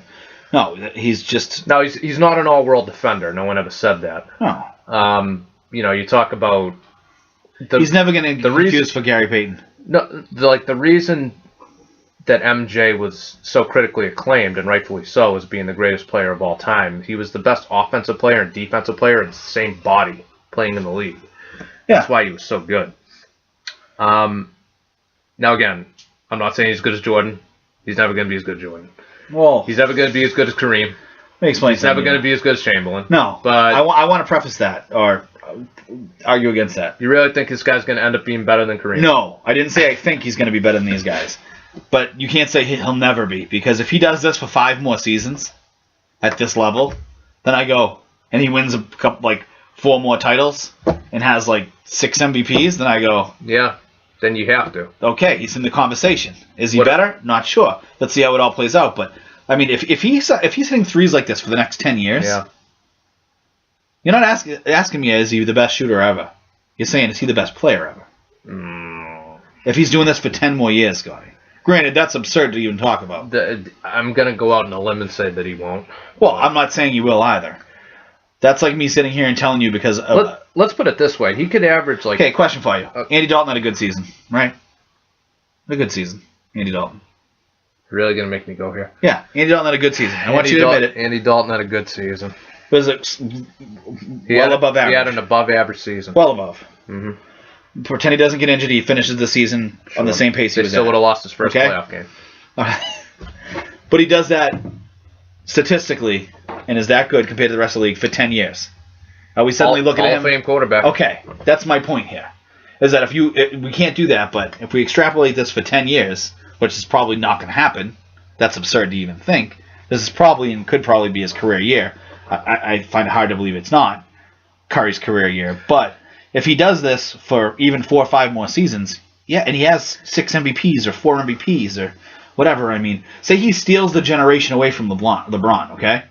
And in 10 years, people are going, oh, Curry's way better than LeBron. Then isn't Curry automatically in the conversation with these other guys? He is. I mean, I still think that LeBron does a little bit more than Curry does. Oh, agreed. So, I mean, this year, though, 30.7 points, hold on, 5.3 rebounds, 6.6 assists. Pretty good. For a little guy? Good. What the funny thing is, he's technically the point guard because 6'3". Because Klay Thompson's your shooting guard. Yeah. So he's playing point. Yeah, he plays point. And I've been telling people that passing is the underrated part of his game. He can pass. He can pass a Well, last year he had 7.7 assists per game. But one point that I wanted to make about I was watching the NBA. I can't stay up late enough to watch it most nights, but I watched that show with EJ, Shaq, Chuck, and Kenny, and they do Shaq and a Fool and like all that stuff. So they had a poll. They actually fit really well together, those three. Oh, it's tremendous. Shaq to the Fool is my favorite segment in the history of television. And usually it's like 3 76ers plays of the 5. Like once a month, like Marcus Smart does a ridiculous flop and he's on it. Yeah, we were talking about that the other night. I can't stand that Marcus Smart flops. But yeah, it makes me not want to root for him. But there was a poll because they usually do polls on this thing. The greatest shooter of all time. Okay, and you had 5 choices. Okay. Well, these are the guys I'd put up there without you listening ahead. Well, one of them was other. So there were 4 people named and then a category for other. I'd say Reggie Miller. Yes. Ray Allen. Yes. Larry Bird. Yes. Steph Curry. Other. Yep. And my other would probably be, if I had to put a 5th in there to compete with them, probably be Pistol Pete, maybe Jerry West. Yeah, and those are good choices. Mark Price was a good shooter. We talked about this the other day. I mean, am I just going to go with like straight guys that can hit shots like a Steve Kerr? He had a great 3-point shot. Yeah. Paxson was another guy who could fill it up. But Curry was, and a lot of this is like, it's happening right now, so it's fresh in your mind. Curry got over 40%. Now again, that's a lot. Well, he broke Ray Allen's. How'd the Celtics just score? I have no idea. Okay. We got a game on in the background. It's on mute, but Scotty's turning around every once in a while to try to check what's going on. Yeah. I could care less because I just saw Jared Sullinger. Hate that guy. Oh, shut up. All right, here we go. By the way, Jared Sullinger, I don't really hate you. I do want to also talk about Isaiah Thomas. We don't agree on this point. We disagree on this point. And it comes to the Gary Tangway and Eric Dickerson. Mello for the game. Not even close. Celtics win by a point, 105-104. Gorman saying, yes, the Celtics will win the finals. What happened to Mike Gorman? We were talking about this earlier, too. Mike Gorman's such a homer now. But Gary Tangway and Greg Dickerson said that Isaiah Thomas is not a star, which I think they were using that word a little loosely. Yeah, like to mean more than it does, because he's a star, that's for sure. You make the All-Star team, you're a star. But there are different. He was levels of star. He's not a superstar. Yes. And I agree with that. Yes. But what they were saying is he's not a foundation player. He's not a guy you can build around. I don't think he's a 1 or a 2. He could be a 3. Look, and that's my point. If he could be a 3, then I think he's a star and a guy you build around. Okay? I think that's where they're wrong. Because you can build around a 3. Not that you build specifically around that 3, but you can build a team with a 3 on it that wins a championship. You need 3 guys. Yeah, but like if he could be a 3 right now. I even said he could technically be a 2 if you had a LeBron type on your team. Well, I was going to say, if you have like LeBron and Steph Curry, then sure, Isaiah can be your 3 and you can win a championship. Well, it depends on who your 1s and 2s are, but yeah, Isaiah Thomas is a guy you can build around. I mean, where is Isaiah Thomas in the league right now? How good is he? Is he a top 30 player? Got to be close. He might be like late 20s, sure. So top 30 player. Keep in mind though, like Isaiah, like he's been efficient. He's been shooting right around 50% every night. He's playing well. He's averaging 7 assists a game, 22 points a game. I mean, he's 5'9". That's my point, though. He's I'm very good player. I'm so pissed right now. Phoenix actually won a goddamn game, and of course the Nets are killing Denver. Well, Can they ever lose a goddamn game? Ever? yeah, they can. Please tank. I know you have no incentive to tank for the next 5 years, but please tank. Yeah, let's bring up. I had to do that. It annoys the hell out of me. They are the best 17 and 40 whatever team I've ever seen in my life. They're in every fucking game. They never get blown out ever. By the way, this is what I deal with whenever Scotty gets really mad. Well, what the fuck? I'm pissed off. You know what? I want the first pick. I know you do. I want the they first never pick. guaranteed the first pick anyways. Well, I tell you what. If you tank like Philly's doing, you have a hell of a lot better chance at it. Philly's been tanking for 10 years now. I told you that. Now, granted, it's only really 3. 3 years. But they've been tanking and they're not doing anything. All right, let's take a look at the box score from tonight's game. The Zinger had 15 points, 6 of 14. Melo, Porzingis? yeah, this was actually an efficient night for Carmelo. 30 points on 13 for 27 shooting and 7 boards. That's actually pretty good for him. Oh, yeah, normally he's 30 points on 80 shots. Yeah. Literally. He'll shoot 10 of 38. But, yeah, solid night for Carmelo. Let's take a look at the Celtics. Oh, Amir Johnson, no points and 2 rebounds in 13 minutes. That's productive. Dude, he stinks. At least Olynyk can hit a 3 once in a while. All right, Jay Crowder, 9 of 19, 20 points, 8 boards. That's a good game. Your boy Sully, 9 points on 4 of 8 for shooting with 11 rebounds. I still hate Sullinger. Okay, so Isaiah, 32 points on 9 of 15 shooting. That's Awesome. 2 of 5 from 3. Must a bunch of foul shots too then. Yeah. 3 rebounds, 8 assists. He's been efficient. He's been really, really efficient.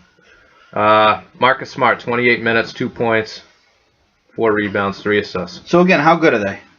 The Celtics? They're playing a lot better than I ever imagined. Have they convinced you that they can make the Eastern Conference Finals? They'd have to get a lot of breaks, but yeah, they could. More likely, Celtics make the Eastern Conference Finals, or Bruins make the Eastern Conference Finals. Celtics. Okay. Okay, now let me get that into a couple other points I want to talk about. Go ahead. Bruins. They did the right thing or the wrong thing? They did the wrong thing. I can't believe they didn't trade Erickson. By the way, I wrote a piece on it. You can go to www.gamesofventress.com. I'm going to plug that until I'm blue in the face. But do you think there just wasn't a deal out there for him, or what? No, I think what they basically did is they painted themselves into a corner, and they're going to be forced to either lose him, which I think is more likely because of the Bruins, or they're going to panic and drastically overpay for him, which is probably even worse than just letting him walk. Because he wants 5 years, 6 per year, and he's not that kind of player. If you were going to give, like we've talked about this, you were going to give that to someone, you give it to probably Dougie Hamilton, right? Young defenseman, 22 years old. We've talked about this already. Listen, you traded Kessel, okay? Mm-hmm. You got technically, I mean, other stuff too, but say again. And you got Dougie Hamilton. And they're both gone. You've now traded both of them. That was one of the all-time steals, and you ruined it. You turned one of the best trades ever. That's getting McHale and Into Parrish. some of the worst trades ever. That's getting McHale and Parrish and then trading them 2 years And then later. trading them for draft picks and a guy that's not as good. So now you have Louis Erickson. He's a pretty good player. He's a good player. He's fine. I like him. Yeah, he's a good player. Well, borderline almost very good, but he's not that good. He's good. He's a second-line player. I mean, he plays top line sometimes, but... Emphasis on sometimes. If you lose him, I don't want you to overpay him either. Well, those are going to be your 2 alternatives. So you're going to lose him. Mm-hmm. I mean, I would rather lose him than overpay him, to be honest with you. But then all you're going to have is prospects and picks for Dougie Hamilton and Sagan. Mm-hmm. I mean, I know we don't want to look at every single trade tree in the world, but how horrible is that? Pretty bad. I mean, and people never remember trade trees, so they're going to just say, oh, you made out in the Kessel deal. Be like, but long term you didn't. I mean, that's like when people always say, like, well, we could have drafted Clay Matthews. Well, then we don't have Gronk, because those trades that we didn't draft Matthews, so we got Gronk. There's We'd always rather have Gronk or Clay Matthews. There's always ramifications and repercussions later down the line. Mm-hmm. Somebody for something. The things are never done in a vacuum. It's like the economics of pieces, kind of. Mm-hmm. But we're sitting here, and they added players. Yeah, they one was a 35-year-old defenseman. What the hell's his name? Hiles. I don't remember either guy's They got name. him. They got You him. want to know why? Why is It's that? not that good. Right. It's not that big a deal. They got JAGs. You know what a JAG is? I know what a JAG is. Just another guy. And it's not that... Look, it's not that I'm going to sit here and tell you that they couldn't make a nice run. And they couldn't make it decently It's far. hockey. If your goalie gets hot, you can go on a run. Yeah, and while we disagree a little bit, we generally agree that Tuukka's pretty good, right? I don't think he has a defenseman in front of him anymore. He doesn't. Chara and Seidenberg are breaking down. And where's Boychuk? He's in Long Island So because they didn't want to pay him. So they're not paying anybody, but they want to pay. So you didn't want to pay Boychuk. You didn't want to pay Dougie Hamilton. I know he was possibly reportedly a locker room problem. You didn't like Seguin. Stop picking on me. What, you going to pay Louis Eriksson? Is it because he's a good guy and he gets along with Claude, or what? On that point, do you think they're intentionally just giving away like Claude's defensive nucleus that he's been trying to build and signing offensive pieces because they want to force him to resign so they don't have to fire him? I don't know. I was thinking about that. I mean, this might be Claude's best coaching job yet. They're not that good a team. And they're in the playoffs. They're in the playoffs. I mean, granted, they've been mediocre. Other than, listen, we'll talk about that too. They beat Blackhawks. They beat Chicago. Best win of the season. Yeah, by far. 4-2. By far. They have a really tough stretch coming up. Mm-hmm. It's a hard road going forward. So they could be in the playoffs. They could not. I mean, what are they, 8 points up, I think? 9 points up? Yeah, I mean, they're the 6th seed right now. I think they're 9 points in the up or Eastern 8 points up Conference. of the 9th team. I can't remember exactly. I mean, it's going to change every day anyways with every game that's played. But the point is, we just don't know anything with this team. See, they have to pick a direction. They got one foot in each door. Are you trying to rebuild, or are you trying to make a playoff push and get playoff revenue? They're getting rid of good players. That's what this feels like. This feels like back in the 90s where you knew they weren't going to be a championship contender, but they just wanted to make the playoffs and get a couple of home playoff games so Jacobs can take advantage of the concessions. Like, that's what this feels like. It is. And That's what this feels like. so Claude's sitting there doing a good job coaching, and he's going to make the playoffs. I mean, It's going to be tough to fire him, by the way. yeah, that's Because my they've been point. trying to fire him for like 3 years. Well, they were going to fire him in that Toronto series. They so probably came back. would have. But then they... I was in the middle of writing a piece at that time. I remember that. Yeah. I was in the middle of writing a piece in the third period about how they're going to lose. And then each goal I slowed down, and then I was like, holy shit, they're going to win this game.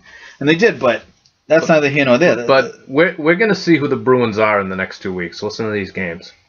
Washington at home. Loss. At Florida. At Tampa Bay. Loss. Canes at home. Islanders at home. You might win that one. Then you go on the road. At San Jose, which is Yeah, you play all the West Coast teams. which is like a house of horrors for them. At Anaheim. At LA. At MSG to play the Rangers. At Toronto. That's not a big deal. No, but look at that schedule, Scott. Yeah, I know they just beat Chicago, so I get it. That's the best win of the season, at least somehow. Is that their last gasp?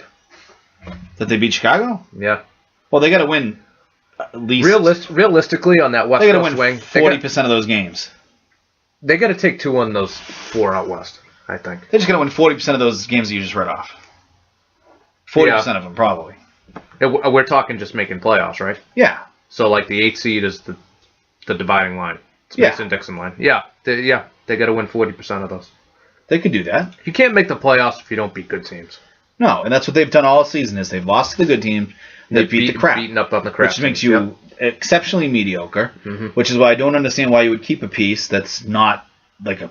He's not a... This isn't... He's not a franchise guy. It's not like he's Marchand this year. No. Okay? It's not like this is... Is this Bergeron? No. What are we doing here? Could have kept Dougie Hamilton. We're trying to make the playoffs. That's what they're trying to do. Why have you gotten rid of 4, They're trying to make the 5, 6, who knows how many better players? They're but trying. Louis Erickson. They're trying to make the playoffs without spending money, which is the hallmark of a Jeremy Jacobs team. I don't get it. I thought we were finally I thought we were finally past that whole era, but apparently we're When do we stop blaming Cam Newton? Cam Neely for this. We blame Cam Newton for everything. You ever seen a guy not jump after a puck so hard when the fumble falls? I don't know. We're really gonna get on Seabass.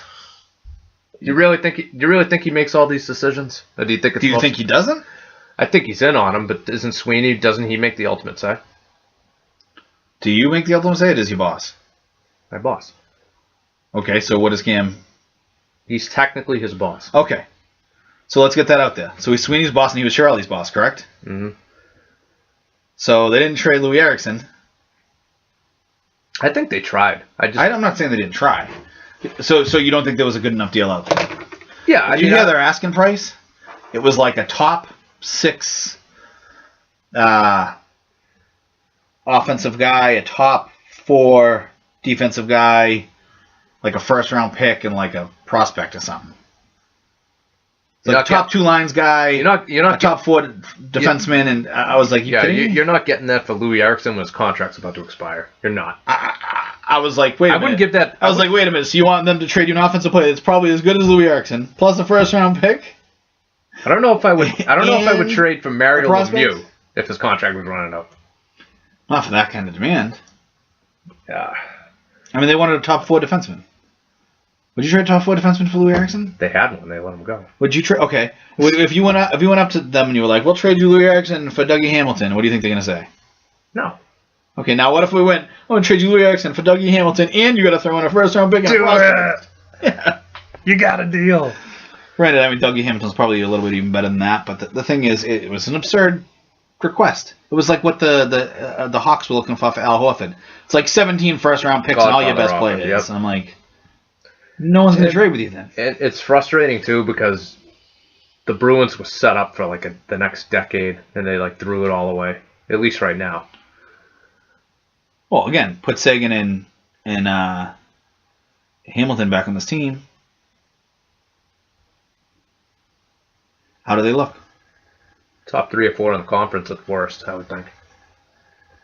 I mean, aren't they a better destination? They still have to get younger at defensemen. They Well, still have to get younger. Hamilton was younger, right? I get that, but Is he 21 years old now? Right. My point is, I don't think it was just him was enough. I don't think he and Krug were enough. Well, 2 guys are never going to be enough. I get that, but I still would have. I've said this before. I still would have traded Chara. I don't know who wants Chara. What are you getting for Chara? Does Chara want to be moved? I mean, there's a lot of things at play. I know there's a lot of variables, but I don't even know if they explored it. They should have explored it. Do you think they did? I don't know. I don't think they did. Not even a little bit. No. They didn't sniff. No, I don't think they did. I think they're committed to him, even though he's 39 years old now, which isn't a way to build a hockey team. Adam Vinatieri, he got an extension, or they were working on one. What, for the Colts? Yeah, I don't know if they actually signed it, but he's going to be playing until he's 50. So I'm not sure who's going to play longer, Vinatieri or Brady. Adam Vinatieri officially is going to be a Colt longer than a Patriot. That's hard to believe. So when he goes into the hall, he's going to have a Colts on? I don't think they even do that in the NFL. They don't. They just do the bust. Screw Vinatieri. I know you hate Vinatieri. Hate's a strong word. But you hate Vinatieri. No, I don't hate him. I hate Roger Goodell. Like it takes a lot for me to hate you. So you hate Goodell, though? I despise him. If he was sitting if he was writhing on my basement floor right now, engulfed in flames, and I had a bucket of water, I would drink the water and let him burn. Well, I could be thirsty, dude. I mean, there's a lot of variables. Like we just talked about, lots of variables. I think he's a despicable human being, and he's an idiot. I have no idea how he got his job. Where do the Bruins go from here, though? It depends. Depends on what they do in the playoffs if they make it. If they don't make it, I think Claude is gone, and I don't think that's right. But I think he's gone if they don't make it. In which they shouldn't, because technically they're still rebuilding according to them.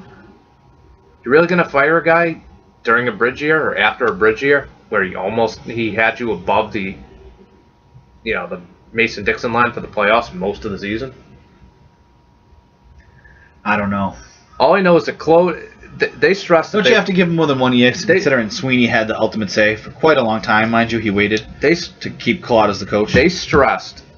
Oh yeah, he was very non-committal when he took over. But now he said like, oh, Claude, as of today, Claude's our coach. That's not exactly a ringing endorsement for Claude. But if you're going to do that, don't you have to give him at least a couple of years? I agree. I agree with you. I'm saying I don't think they will. I think if they completely falter over the next month, they have their fall guy, and Sweeney's going to want to hire his own guy, and I don't think that's right. And you know what? Claude will land on his feet. He'll have a job within a month. He's a very good coach. I'm a Claude guy. I might be in the minority now. No, I am too. I mean, again, this is something we've talked about before. You don't just get rid of a B-level guy, and there's just an A-level coach sitting there waiting in the wings. I understand you can sit there and tell me, well, Brad Stevens is probably better than Doc Rivers. I mean, you might believe that. I don't know if that's true or not. But that's not normal. Like, when Parcells left, did we get a better coach right away? Well, we went from Parcells to Pete, so no. Okay. Not that Pete, that's normally what happens. Not that Pete was a horrible coach. I mean, Pete was okay. He was pretty good. So we got rid of Francona. What happened? Who came in after Francona? I think Pete's biggest problem, to be fair, was he was too buddy-buddy with his players. I think that worked against him. So he got rid of Francona. Who'd you get? That was Bobby P, right? Yeah. Yeah. Is he better than Francona? Disaster. What about Farrell? Is he better than Francona? No, I don't think Farrell's better than Francona. So Francona's still out there, and you got rid of him. But did you get somebody better? I don't think that there's a manager in baseball. I can't think of one that gets consistently year in and year out gets the most out of his talent than Francona does. So he's possibly the best manager in baseball. Bochy's a hell of a manager, and I know. But what you just said is consistently gets the most out of his players. Isn't that what a manager's supposed to do? I think he's in top 2 or 3 managers in baseball. Yes. Okay, so the Red Sox made a giant mistake. Oh, I was pissed. You remember that? I was pissed too. I agree with you, but I'm just saying. Not to mention that the guy won him 2 championships and they slandered him going out the door. Oh, I don't want anyone to talk about acting like he's a drug addict and all this stuff. And you know what? They're probably going to say John Farrell got cancer because he's a drug addict too. I mean, when they let him go. So, and you know what? They spin everything over there, even without Larry Lucchino. Right after they let him go, give Tito credit that April for showing up for the Fenway 100 thing. Because I think he definitely didn't do it for Henry, Werner, and Lucchino. He did it for the Red Sox fans. So, yeah, good for him for being the class act and doing the right thing and taking the high road. But yeah, I think I know they've won a World Series since. I still think that was a colossal mistake, them firing Terry Francona. I'll probably always think it was a colossal mistake. Well, technically he didn't get fired. They just didn't bring him back. Call it what you want. They did fire him. But they termed it, It's the same difference. Yeah, it's the same. I mean, you're not keeping a guy. But I think part of it too. You know what? I think Tito had enough at that point anyway, and the collapse was just the icing on the cake. So you think he would have left if they wanted to keep him? I think the only way he would have stayed is if he had won the World Series. But Pedroia promised to play cribbage with him again. If they had won the World Series that year, he probably sticks around. But other than that, I think he saw the writing on the wall. They were frustrated. Ownership was frustrated that he didn't buy into the analytics as much as they did. Well, there's a huge problem over there. They're so wishy-washy where one day they're like analytics, then they're like not analytics. Then they're like baseball guys, not baseball guys. Then they're like this manager, not this manager. And then I don't understand what they're doing over there. Crazy inconsistent. Yeah. No 30-year-old pitchers. Oh, go get a 30-year-old pitcher. I'm like, what are you doing here? They pretty much all but told Theo Epstein, and that was also his last year with the Sox, 11. Go out and sign Carl Crawford and trade for Adrian Gonzalez. Right. They'll be like, do this. They'll preach one thing, and then they'll do the other the next year. Oh, my favorite. Remember, we're not going to give long contracts. We're going to sign players to over market values for short terms, like they did when they won in 2013. And then what did they do right after that? Since then, they've been doing everything they used to do before. No, that got into what I was going to say. This goes to show you how hypocritical the ownership is. They're great owners and bad owners at the same time. I don't know if that's possible. No, we've talked about it because Henry will pay money. He puts in the money. Everyone, even the Liverpool fans, love Henry. Why? Because Henry puts out a lot of money. He wants to win, so he spends. Yeah, you don't give David Price $217 million if you're not serious about winning. But make no mistake about it. But I loved how in 2013, nobody, not even the Red Sox themselves, I don't give a shit what Pedroia says, we're one day closer to the parade or whatever the hell he said. No one expected that team to win a World Series. In June I did. No, I'm talking about like in March. Yeah, no one in March. I was the first person I know. No, like physical evidence. Like that was saying that they were going to win the World Series. It was July, but I can back that up. I said it in June earlier. The email we have is from July, but I said that before in June, at the end of June as well. I don't remember. I can't remember last week. But they went out and signed Victorino. They signed Napoli to like reasonable deals. They got Johnny Gomes as a glue guy. They got Tazawa and Koji in the back end of the bullpen. They actually had Joel Hanahan as their closer early in that season. But they had Hanahan and they had Bailey at one point. Yep. But remember what we were saying going into that season? We were talking about predictions. I was like, I think Farrell. You thought they would be mediocre? No, I think I said 85 wins or something like that. I think they won 97 games and they won the World Series. So they got lightning in a bottle that year. They got every break. Everything went right. But I love how the following spring, Henry said, "See how we built our team. We didn't have to resort to being the Yankees. We built it with, reasonable signings for not a lot of years for veteran." But like they went in this whole spiel about how they're the anti-Yankees and they won it the right way and this and that. They finished in last place. What do? They go out and buy everyone again. Right. It's like the Yankees. That's what I meant. They're one way and then they're the other. Oh man, no, I agree with your point. It's horrendous. I don't know what they're doing. It was so hypocritical. It was just really bad. I really don't know. It confuses the hell out of me. But you want to get into the Farrell, Jessica Moran stuff? It's a hot topic right now. I mean, just real quick. I mean, if you guys don't know, Jessica Moran resigned. And she resigned over speculation about her relationship with John Farrell. Mm-hmm. And by that, I don't mean that they didn't get along. I mean possible physical and romantic relationship. John Farrell has come out and said, because he's married, that they're getting a divorce, him and his wife. Mm-hmm. And so Moran stepped away. Take it for what it is. Again, this goes back to the fact that it's not like they're going to let men in to go see Serena Williams while she's naked to do press conferences with her. But, I mean, the guys walk around all the time, and they have females in there, so who knows?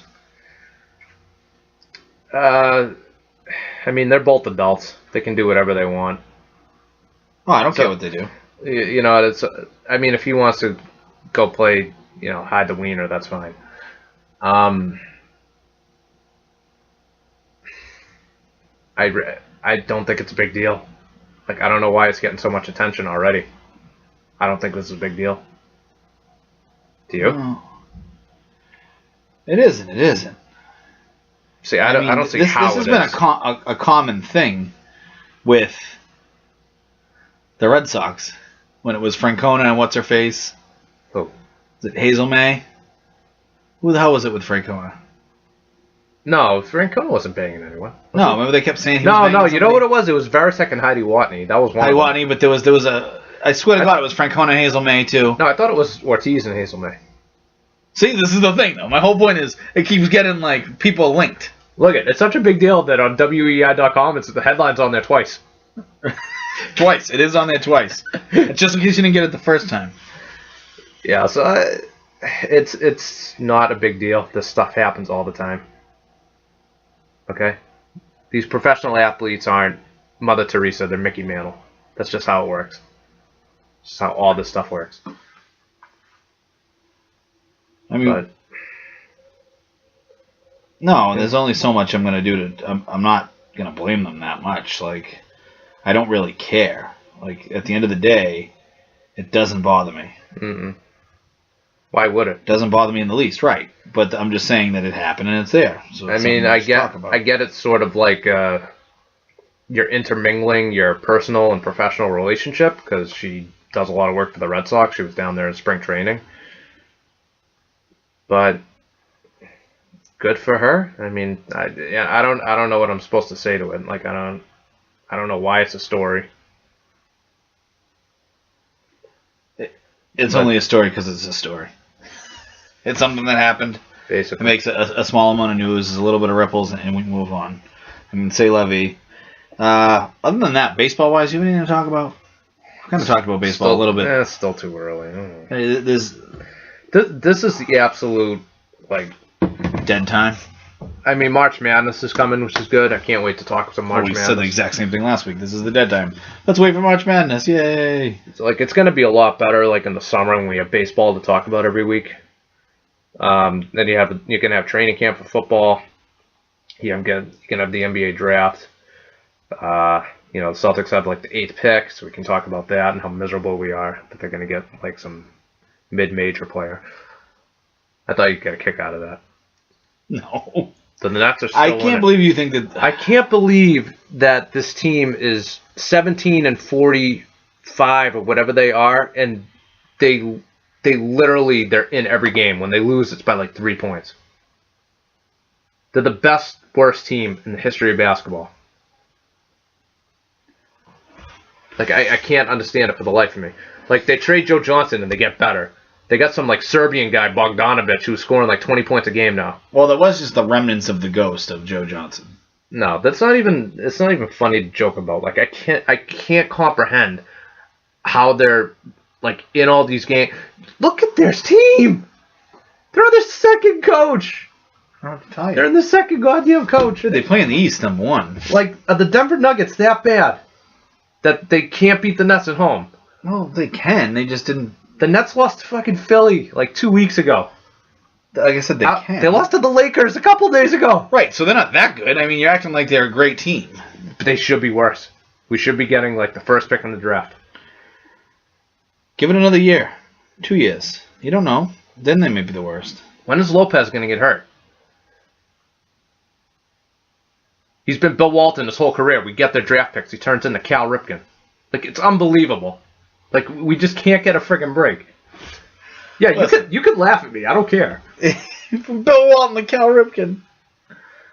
I mean, it's true. I don't know what to tell you. I mean, I was hoping they would trade him, try to get some of their own picks back, or like different picks back for it. But and Phoenix actually won a game, which is even more unbelievable. On the road, they won by 18 points on the road in Orlando. Yeah, they're up 6 at the half. I mean, just one of those things, Scotty. They're gonna make 25 wins? I was hoping they wouldn't crack 20. At this point, they're gonna pass Minnesota and they're gonna get the 5th worst record, which basically means you're getting like. You don't know that the Nuggets aren't gonna win this game. I do. They suck. To the Nuggets. By the way, that's whenever a team is a historically unlucky, or poor, or choking performing team, Scotty just goes, well, it's that team, so it's going to happen. And to be honest, it's usually true. Like if it's the Buffalo Bills, or if it's the Cleveland Browns against Denver this year. No, football. It's Cleveland, Detroit. Your big four are Buffalo, Cleveland, Detroit, and Minnesota. Yeah. Scotty's always like, well, it's the Bills. Well, it's the Browns. They'll find a way to lose it. And they always do. Against Denver, they did this year. Remember when they got the ball? And all they had to do was like take 3 knees and kick a field goal. And they literally lost. They lost like 20 yards on the first play.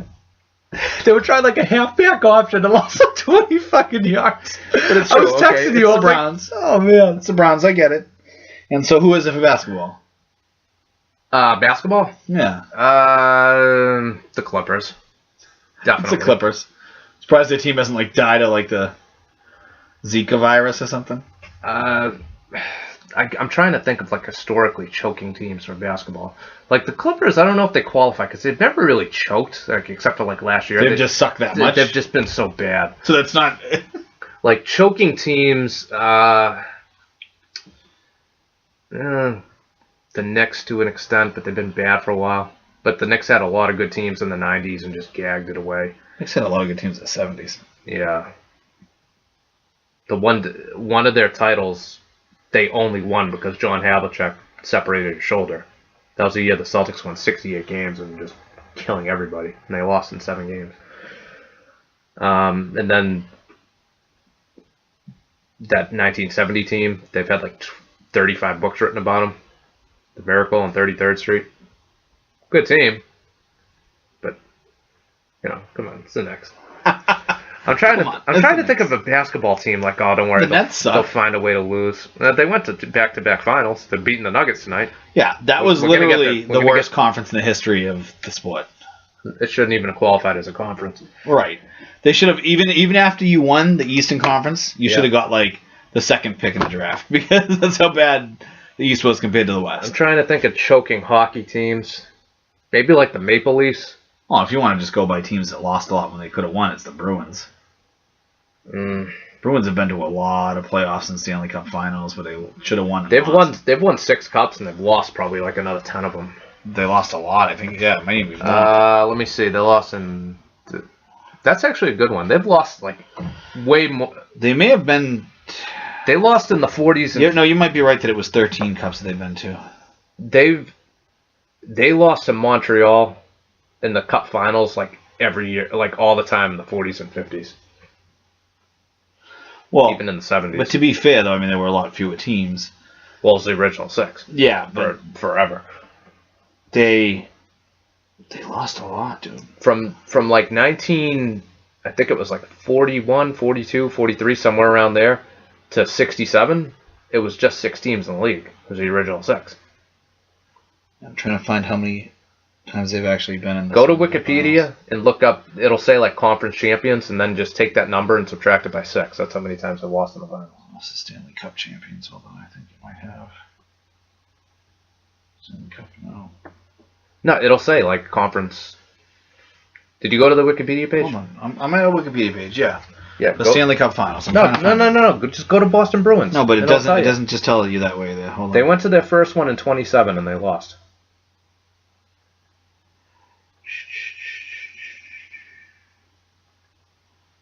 Son of a bee. All right. I'll tell you right now. But while I'm looking that up, yeah, they've lost like a shitload of times in the finals. They could never beat Montreal. They went 45 years without beating Montreal in the playoffs. And the Bruins have Big- 19 conference, 19 Stanley Cup. So they appearances. lost 13 times 6 and 13 in the finals.